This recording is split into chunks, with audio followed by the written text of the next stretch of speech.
Hello, welcome to Arthie Thinks, and this is our first episode, our first kwentuhan, and for today our topic is on fitness. So, why am I doing this vlog? Number one, the lockdown got me thinking. Number two, I got a new ring light, so sabi ko, let's maximize this new ring light. So for today, our topic's on fitness because that's what my friends on IG stories actually suggested to talk about. But today we'll be talking about something more specific, i.e. how to actually lose weight. So, probably you're asking, how can we talk about it? Well, I started 240, 250 pounds around Jan 2018 and I peaked around 163 to 165 pounds sometime March 2019. So, baka naman may kaunti akong credibility to talk about the topic. So, first thing I'll talk about is what program did I use. So, I used the Lazy Lifter program. So, follow the Lazy Lifter on Facebook and Instagram and check out what the program is all about. But today, what I'll do is I'll share how I applied the program and synthesized it and apply it to my life. Now, most important thing before you start any weight loss program, please consult a doctor if you need to. Second is, this is my personal testimonial, so please apply as needed. And the most important part, before you do anything, answer the question, why am I doing this? And I hope that you're doing it because you're doing it for yourself, not for anyone else. Hindi naman siya dapat para kay crush. So, let's start. 3 things I'll talk about today. POW. Principles, operationalization, and winning mindset. So, first, in terms of principles, so how do you actually lose weight? First part, you have to be on a caloric deficit. Meaning, you are consuming calories less than what is required for you to maintain your current weight. Let's say you have to consume 2,000 calories to maintain your current weight. So what you do is take down something less than 300 to less than 500 per day, and then that's the only way you will lose weight. Again, you can work out the hours, work out for so many hours. Kung if you won't support it to the right diet, everything becomes futile. Second part. Again, I talked about the Lazy Lifter program. You would need to lift. You would need to go to the gym. It's my personal testimonial, and I'd say the crucial part there is not just about lifting, but for you to progress each and every session. I'm not an expert when it comes to the actual training program, so check out the Lazy Lifter or the other videos you can find here on YouTube or maybe on Facebook. But I suggest make sure you progress every time. More repetitions or more weights every time you do your gym session.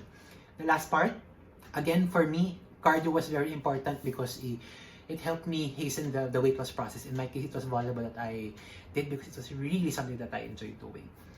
The second part, letter O, operationalize. Meaning, it's not enough that you know the principles, you have to apply it on your daily life. Number 1, set long-term goals with bite-sized objectives. It's not enough that you say, oh, I want to lose 80 pounds. So what you want to do is break that down into weekly objectives and monthly objectives. Para you enjoy the journey, di ba, when you hit a new milestone. And speaking of milestone, the second part is set those maybe midterm or long-term weight goals in terms of milestones. Like in my case, noong December 2018, I had a trip plan for Japan. So gusto ko pag nag-picture taking ako doon or nag-photo shoot, maganda ako sa pictures, di ba? And the most important part, plan your days and record everything. Write everything you eat, write all the workouts, write your progress. Lagay mo kung nahirapan ka because that will help you measure. That will help you make sure na you are seeing your progress. And then record everything. Magsukat ka, measure your weight every day.